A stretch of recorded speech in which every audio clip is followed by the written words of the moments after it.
Kahapon nakita natin na ibinunyag ni Jose sa kanyang kapatid na siya yung kapatid na kanilang ipinagbili bilang alipin sa Ehipto.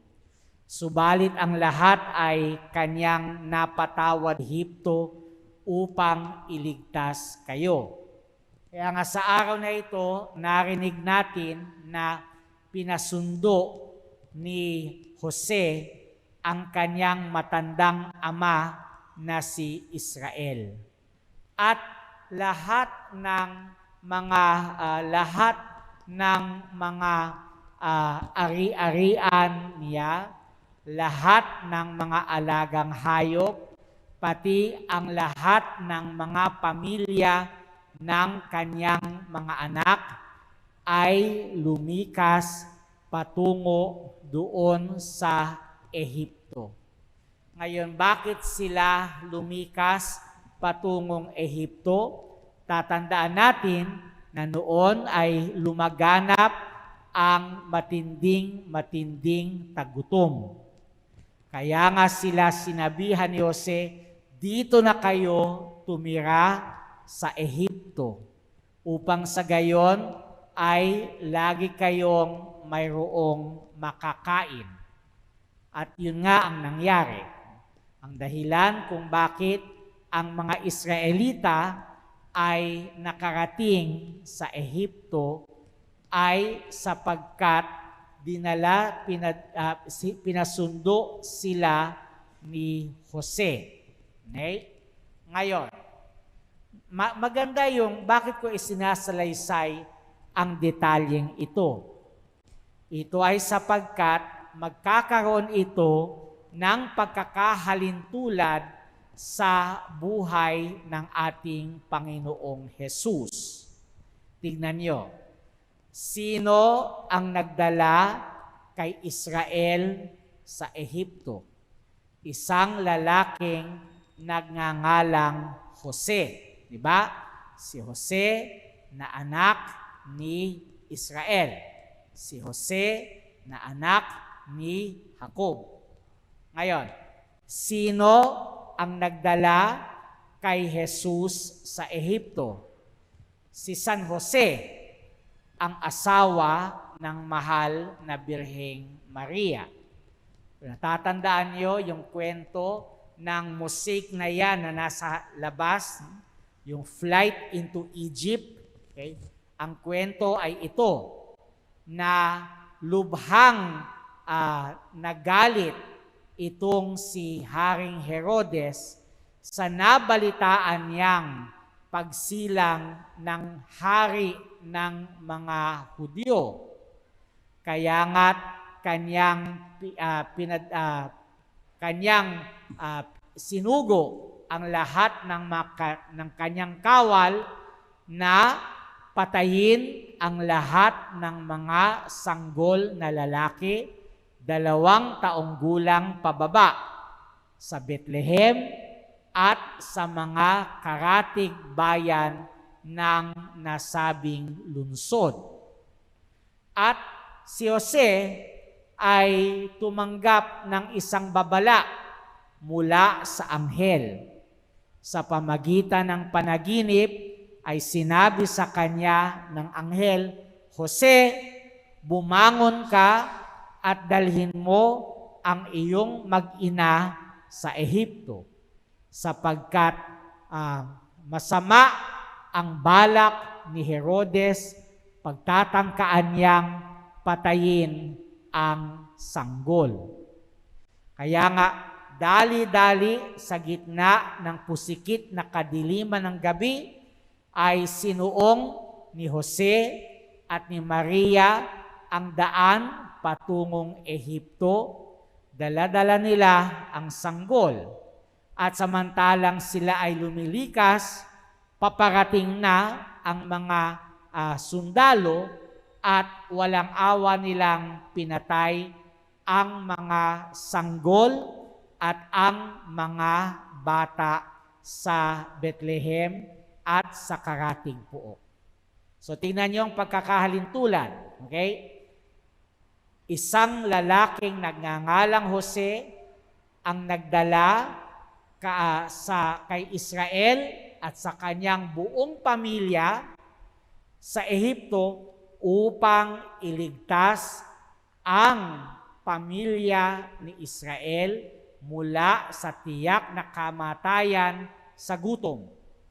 Sa Bagong Tipan naman, isang lalaking nagngangalang Jose ang naglikas ng kanyang banal na mag-anak patungong Ehipto upang iligtas ang buhay ng sanggol ni Maria, si Jesus, mula sa tiyak na kamatayan sa espada ng mga kawal.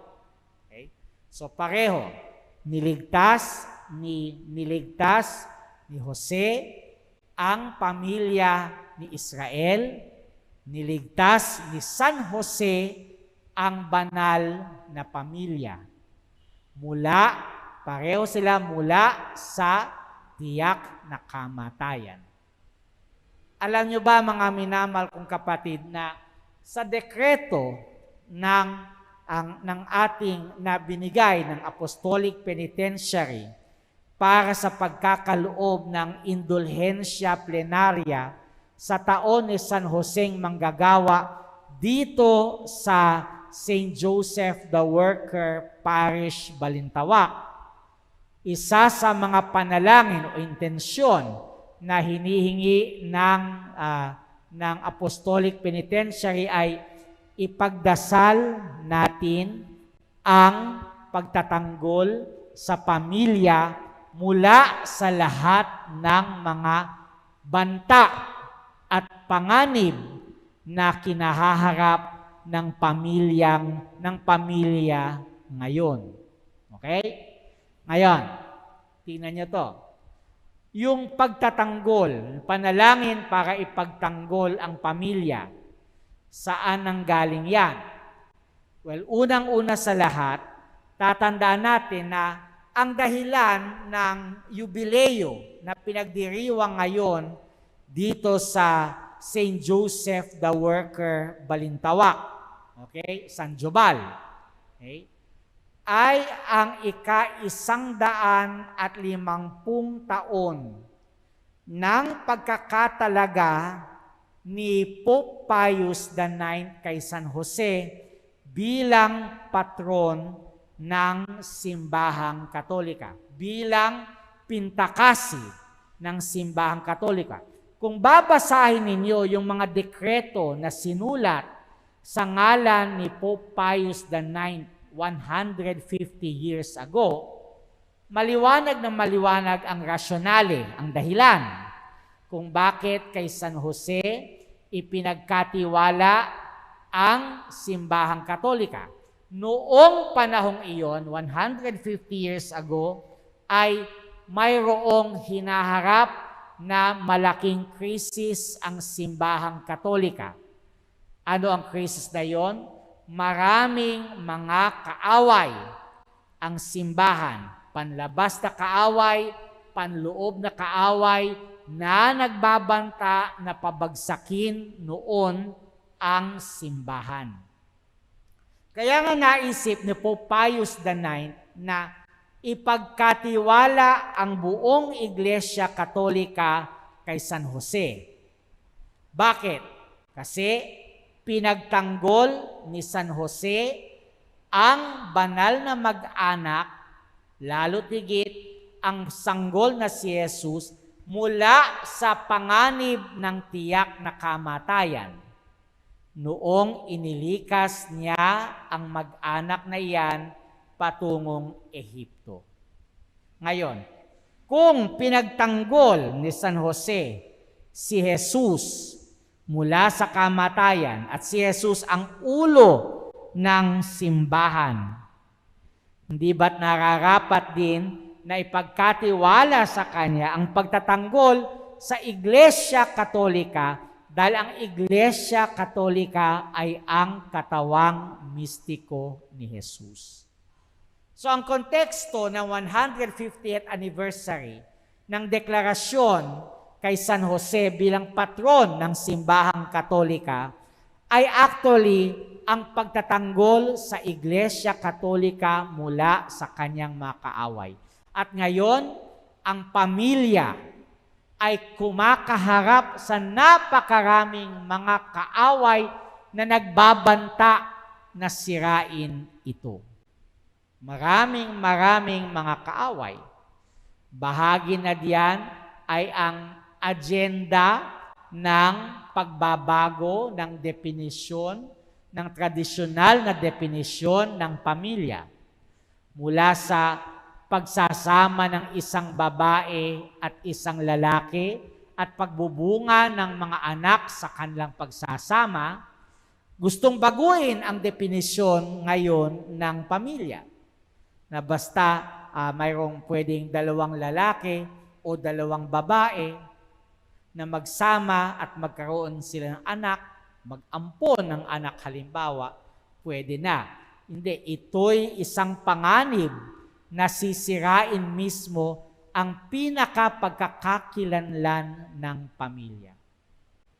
Dahil dito, nagdadasal tayo kay San Jose ngayon, dito sa San Jubal, na kung paanong ipinagtanggol ni San Jose ang banal na mag-anak mula sa tiyak na kapahamakan sa kamay ng makawal ni Herodes, gayon din naman, tayo ay patuloy na nagdadasal na ipagtanggol ni San Jose ang pamilya mula sa lahat ng mga nagbabanta na sirain ito.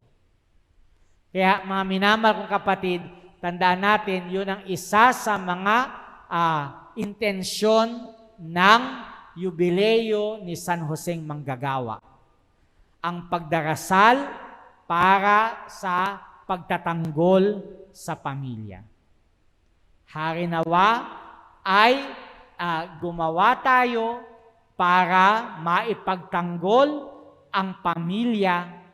Hingin natin kay San Jose na iligtas ang pamilya mula sa tiyak na kapahamakan. Ave Maria Purísima, sin pecado concebida.